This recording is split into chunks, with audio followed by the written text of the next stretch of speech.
Saludos a toda la afición de la lucha libre. Este que les habla es Michael Morales Torres, integrante del equipo de Lucha Libre Online. Gente, y tenemos el enorme privilegio de presentarles a nuestros invitados especiales en la noche de hoy de New York para el mundo. Los vimos recientemente en AEW Dark, pero también han estado en todo el circuito independiente. Ellos son JP, Tommy Grayson, the Amazing Graysons are in the house here in Lucha Libre Online. Gentlemen, it is a pleasure for me to have you as our guest.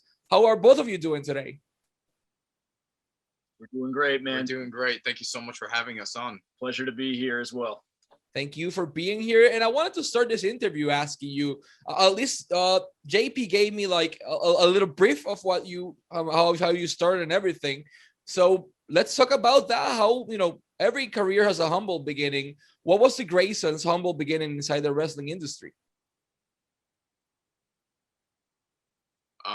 So basically we grew up loving the Attitude Era, and it was just always our dream to become wrestlers. And growing up, there wasn't that much wrestling in our area up until maybe we were about in middle school and junior high. And we had a local promotion which we actually wrestle for today, which is called Northeast Wrestling, come to our local high school, and they had an amazing show, and it was just that moment that we just really wanted to truly do this. That was the moment that right there kind of solidified, I guess, the reality of pro wrestling, and that it wasn't just what you saw on TV. It was right in our backyard, right at our high school. And from then on, our ultimate goal was just, go to as many local independent shows as you can and familiarize yourself with as much wrestling as you can and help out. Yeah. And that's when we just started watching everything,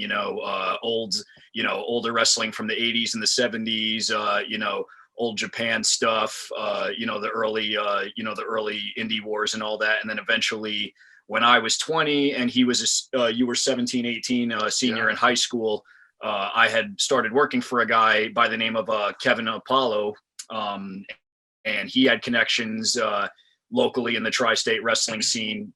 And eventually he sent us over to East Coast Pro Wrestling, which is where we were initially trained in 2014. The day, to be exact, was I literally, it was the day right before I turned 18. So it was September 6th, 2014. And been going hard ever since. I worked that whole summer, just saving up for wrestling school, doing whatever I could, and also going to some events as well, just to help out, network, meet some people, and just tell them like how dedicated we were. And when we finally showed up, they really did see the dedication, and the rest is history.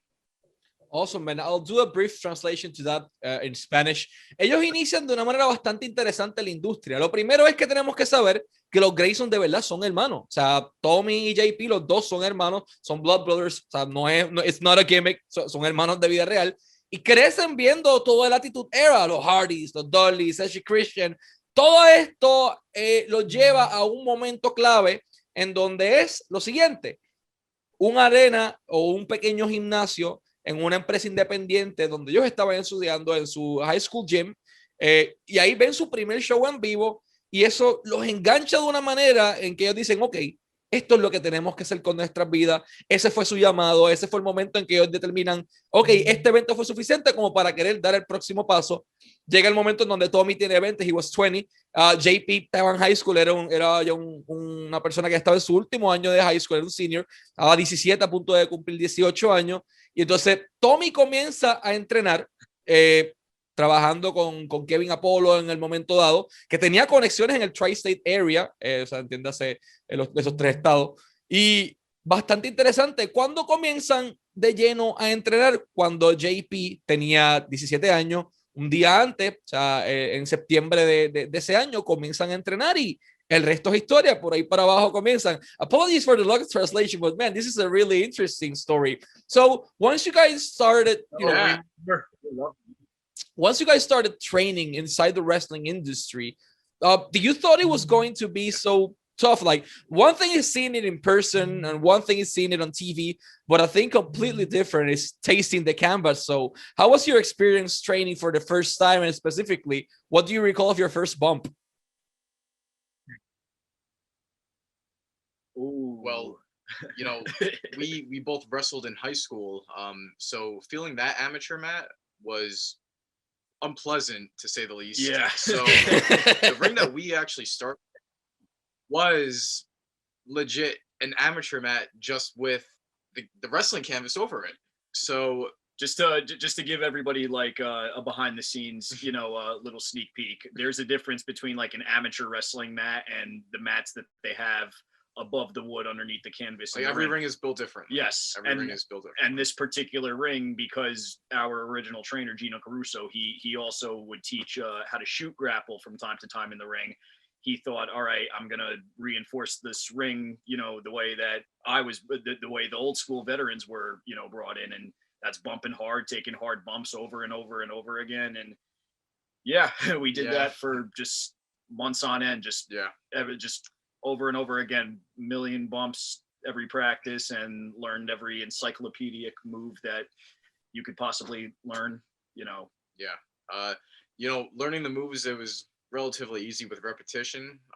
You know, obviously you're not going to get it overnight, but you can just tell by the athlete who's in the ring, you know, like who picks it up and, you know, who might have a little bit more trouble, but also those people can excel at things that you might have trouble in as well. So it was just, you know, a very great learning experience, just learning from a whole bunch of different people when we first started. And we were so young, and we had such a great group that we started with, you know, starting out with guys like, you know, Sonny Kiss, you know, Kenny Bangle, you know, Alex Ryman, Ali Rex, Mike Orlando. You know, this was our crew back in the day. We called ourselves the New Gen, and it was sort of like a play on like the new generation of pro wrestling in the 90s, because we were all 90s kids that grew up at the start of that era, and we were going to make, like, you know, we had all broken in between 2013 and 2015. So we were calling ourselves, like, you know, the new gen of, you know, the indies at the time. And, you know, we're still very close friends with all of them to this day. And, you know, much like a lot of other groups, you know, we all kind of broke off individually and us as a team and kind of did our own thing, but we always kind of came back together. And, you know, that's pretty much, you know, where we're at today. I'll translate that as well. Lo interesante de su travesía dentro de la industria es que ellos todo el tiempo lo hacen juntos. Son parte de una clase bastante interesante y ya ellos habían practicado o habían hecho amateur wrestling en high school. JP explica lo que es el mat del amateur wrestling. Es bien finito, y besar ese mat por primera vez no es nada bonito, duele, es bastante complicado. Tommy nos explica la diferencia entre un mat de pro wrestling o ese canvas y las diferencias dependiendo o variando el cuadrilátero en comparación con el mat de amateur wrestling. Y la clave está en lo que dice Tommy. No es hacerlo por primera vez, es la repetición, es hacerlo constantes veces, doing it 100, 1,000 times, constantemente, hasta que se te queda, aprenderte todos los movimientos habidos y por haber, que eso es lo que ellos estaban buscando hacer, y a la misma vez tratar de, vamos a decirlo así, de sobrepasar las expectativas. Su clase era bastante interesante, porque de esa misma clase donde ellos estaban estudiando con el mismo Gino Caruso, tenías a Sonny Kiss, tenías a personas como Mike Orlando, tenías a Libre, habían varias personas, Alex Raymond, habían varias personas dentro de esa clase que estaban todos tratando de trabajar como singles competitor, pero entonces tenés estos dos muchachos trabajando como equipo y era una mezcla bastante interesante. Guys, there's a big moment in everyone's career, and that's the moment to make your debut. How did that happen? What do you recall of your debut? Where it was? Who were your opponents? Every detail, but specifically, what do you recall of going through that curtain for the first time? Wow. So our first tag match was WrestleMania weekend 2015. So what was that? WrestleMania 30 or something? No, 31. It was so 31? it was I believe it was the weekend March 20. It was either 27th or 28th of 2015. Yeah. And it was the two of us, Tommy and JP, taking on Kenny Bangle and Corey Dillinger. Then at the time, Team Shazam. Yeah. And you know, that was I mean, obviously two of our best friends and closest friends in the business. Yeah. It was very surreal, man. You know, we had waited our entire life to be able to go out there and do this in front of an audience, and, you know, to be able to show everybody, hey, like, you know, that you can, you know, your dreams can come true. It just, it requires an insane amount of work and dedication, and to be able to wrestle, to be able to wrestle in a ring in front of my parents and, you know, my brothers. And at the time I had a bunch of, you know, we had a lot of close friends actually that came up to our first match. You know, it was close enough, about 20 minutes from our hometown. So we were able to get, you know, a hometown audience, and it was good, man. For our first tag match, I really don't think we did bad at all, looking back. Perfect. I'll translate this as well. Comentan que su primera lucha ocurre en un fin de semana de WrestleMania, si no me equivoco, 31. Fue en el año 2015. Y fue a pasos como a 15 minutos de su hometown. Allí tuvieron a sus papás, tuvieron a todos sus amigos, tuvieron a todo el mundo y se enfrentaron a dos de sus mejores amigos dentro de la industria, Team Shazam. Allí dieron la oportunidad de demostrar su talento, de acceder al próximo nivel. Pero lo interesante para ellos es tener esa vibra de hometown audience, porque fue a 15 minutos de su casa y que fue excelente. You guys are located on the 3-state area, and that's a pretty interesting area to wrestle, especially because there's a lot of Latino wrestlers over there, or luchadores. Have you worked with anyone either from Mexico, Puerto Rico, different areas? What experience do you have working with Latino wrestlers? Oh, so much fun. We've worked with so many amazing promotions that work primarily actually just in the city.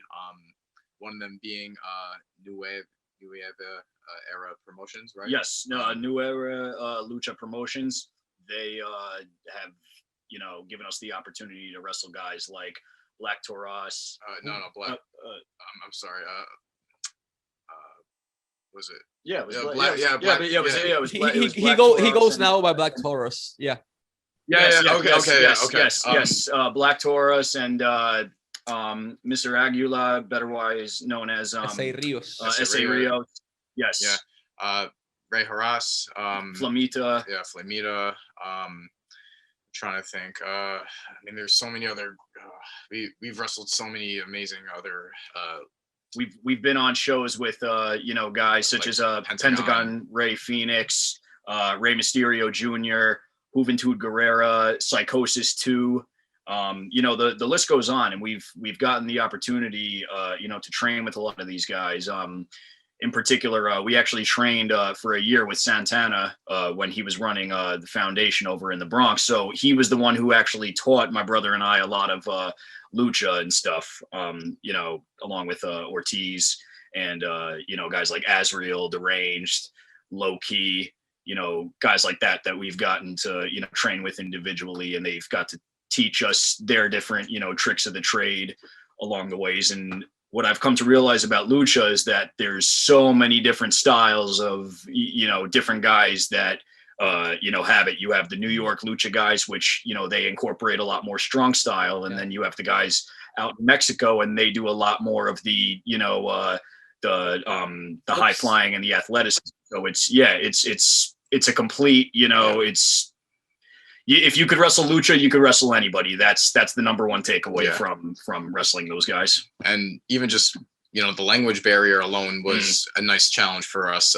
Just, you know, the one thing that we really took pride in was that although we didn't speak Spanish, we both spoke wrestling. And to be able to, you know, just move and communicate and still be on the same page, because, you know, we both know where we, like, it's just one of those things that we took a lot of just, you know, learning from just being in the ring with, you know, legends like, again, like Mr. Aguila, you know, Black Taurus and whatnot, you know, just, you know, guys that have made a living off of doing this and having to work with language barriers in multiple different countries, not just the States. It's like, I almost feel incomplete, you know, with our experience, because I truly feel like our true testament would be going to, you know, a foreign country and having to do it on their terms. You know, they were, you know, we were guests in their house essentially in the world of wrestling, but they were guests, you know, in the country as far as, you know, they didn't speak the language. So it's like, you know, it's stuff like that, you know, we do take a lot of pride in, and very thankful for, you know, having grown up in the tri-state and being able to experience that, you know. Awesome, I'll translate this. Los muchachos tienen la oportunidad de trabajar en múltiples empresas, entre ellas una empresa de lucha enfocada en Nueva York. Allí han tenido la oportunidad de enfrentarse a personas como Black Taurus, como Rey Horus, como Flamita. Hay una lista enorme de talentos a los que se han enfrentado. Mr. Águila, que en su momento dado fue 6 Ríos en WWE.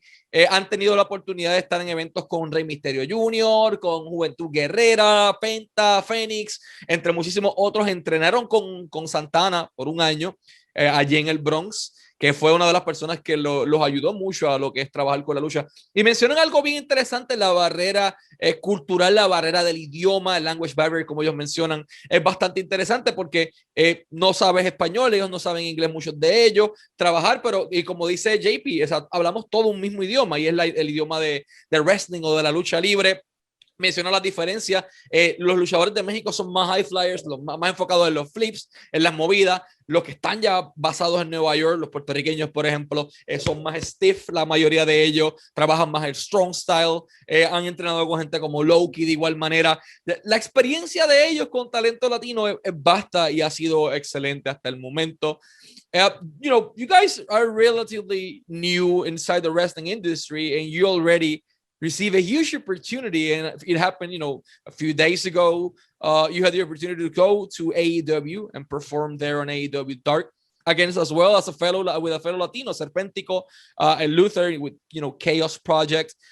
Initially, how did this opportunity happen? Who contacted you? And how do you, how was your experience with AEW? Yeah, a lot of time and patience. We've reached out to, just certain people many times, just knocking constantly and just waiting and waiting. And then, I just one day shot the message again, and they got back to me. And it was just, just one of those things. I guess things happen for a reason. And we went during the Double or Nothing pay-per-view loop, and it was just a great experience. We met a lot of people, that we've heard about, and also, got to see a lot of our friends, that we haven't seen in a long time. Mm-hmm. And just, it was such a great environment. And I think it was a great learning experience as well.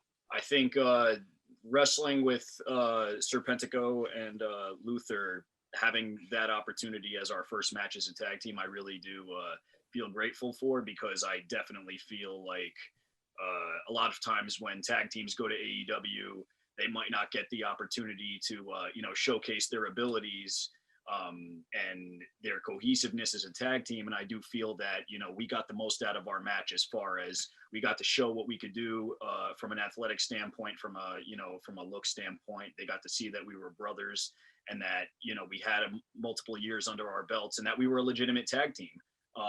And just working with them, the barrier of being on TV, and then obviously being in the role that we were in, which was coming in to, take part in the experience. And they truly made us very comfortable. It was a very collaborative, groupthink-like process of just pitching ideas together. And I have nothing but respect for Luther and Pentaco and everyone at AEW, because they absolutely are passionate about wrestling and making it a more positive environment for everybody. Yeah. Ellos mencionan que la oportunidad ocurre como una de esas cosas: envías un mensaje, finalmente te devuelve la respuesta y llegan allí. La experiencia fue positiva. Lo interesante de esto es que se enfrentan a Luther y a Serpentico, un compañero también boricua, Chaos Project. Se sientan agraciados de que su primera lucha haya sido con ellos, porque tuvieron la oportunidad de mostrarle que no son dos tipos random que parearon juntos, son un legit tag team, son hermanos, llevan varios años de experiencia dentro de la industria, y ellos también tuvieron la oportunidad de ver eso en ellos y demostrarle el valor que tienen también y lo que pudieran aportar a la industria. The wrestling industry sometimes can be a tough place, especially the backstage area.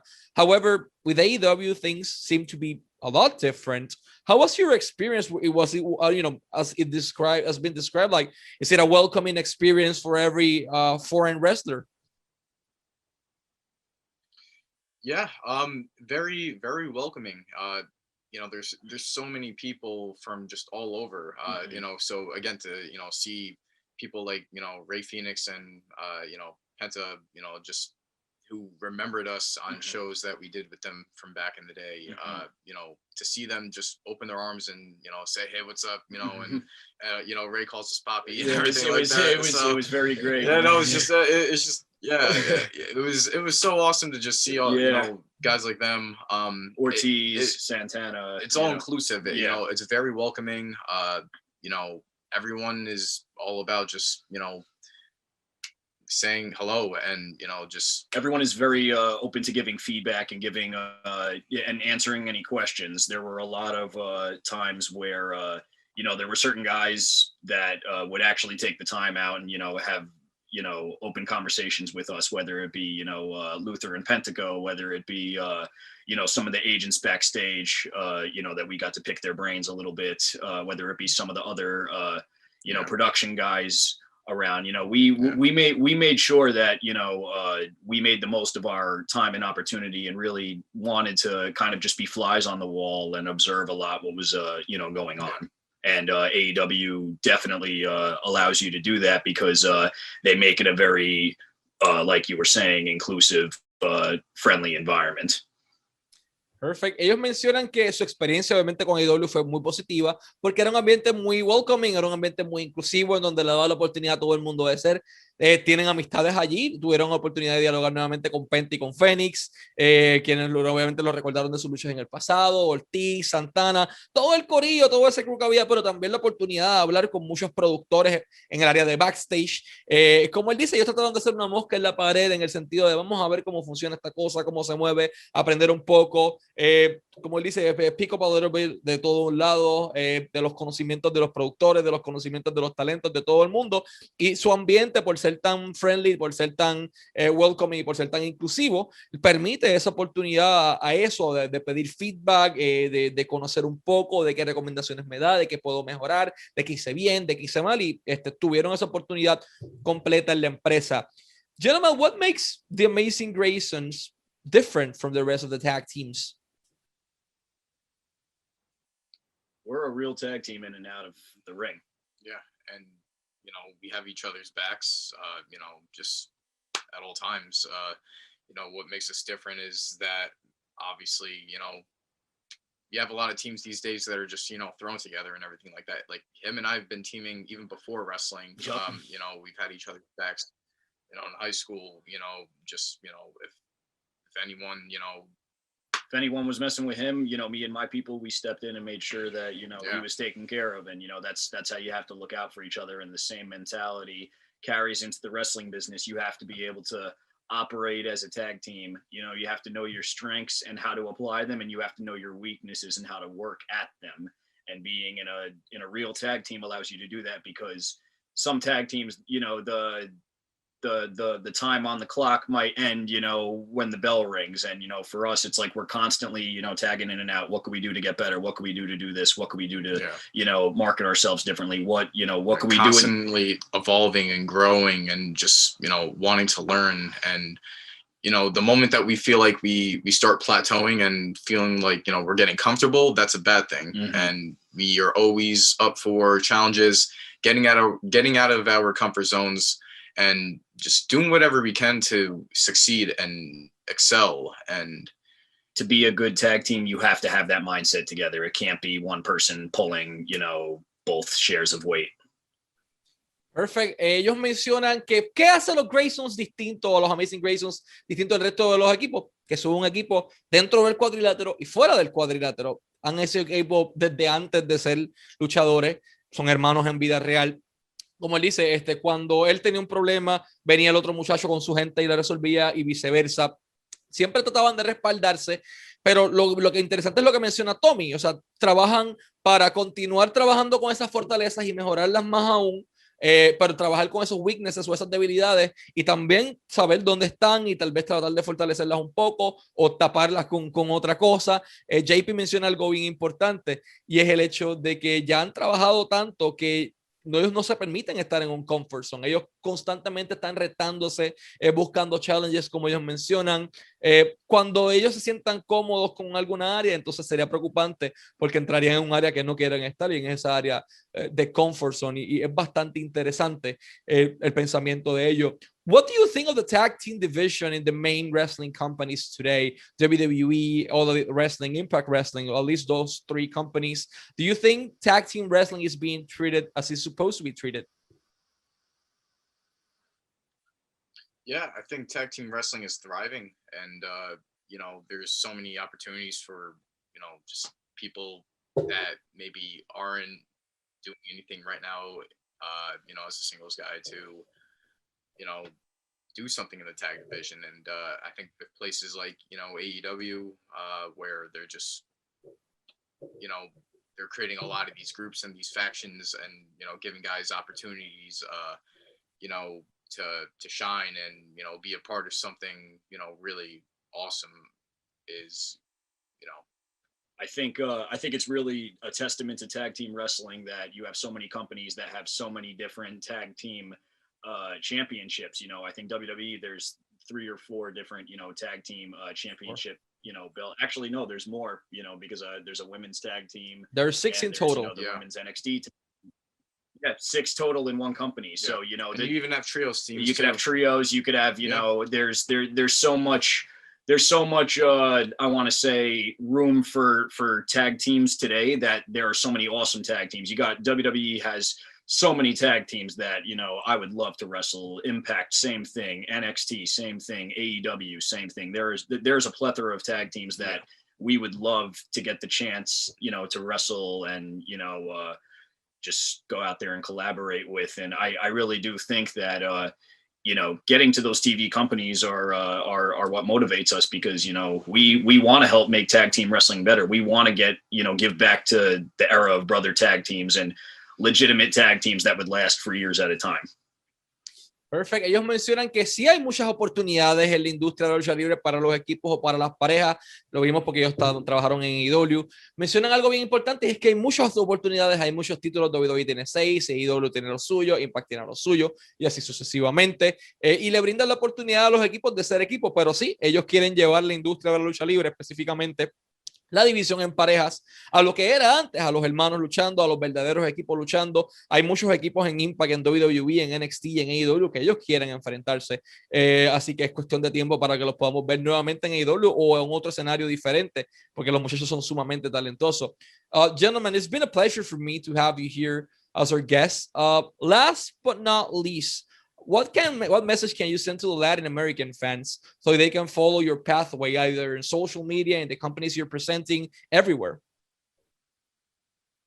So to, you know, any fans out there in Latin America or all over the world, you know, we just want to say, you know, thank you for, you know, all your support, not just to, you know, my brother and I, but to wrestling in 2020, when the world was in a very dark place. A lot of people were able to find solace in the entertainment that they loved, and, you know, it really helped us rediscover our love for wrestling and help rejuvenate our, you know, hunger and just make us want to succeed that much more. So, you know, we just want to say, you know, thank you. We hope to wrestle outside of the country very soon and be able to, you know, meet all of these wonderful fans all across the world.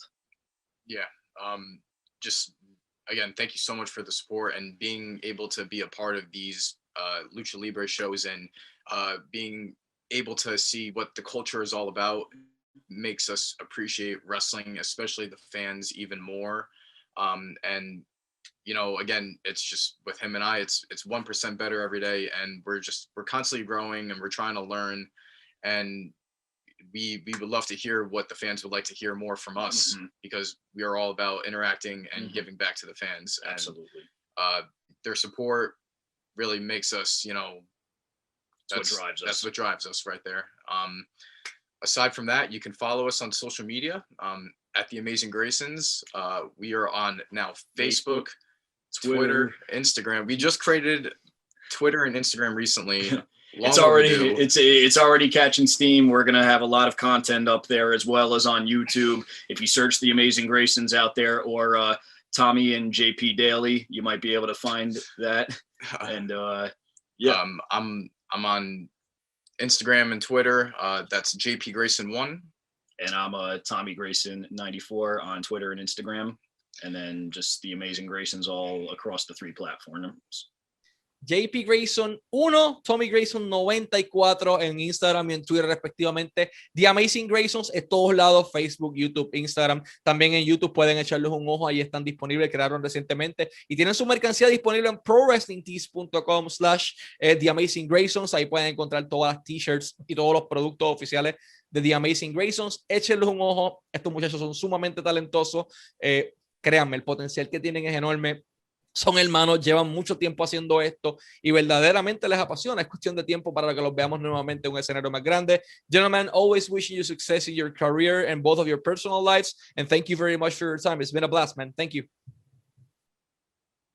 Thank you. Same to you, my friends. Thank you so much for having us. Thank you. Y estos fueron The Amazing Graysons y Michael Morales Torres para Lucha Libre Online, la marca número 1 de Pro Wrestling y Combat Sports en español.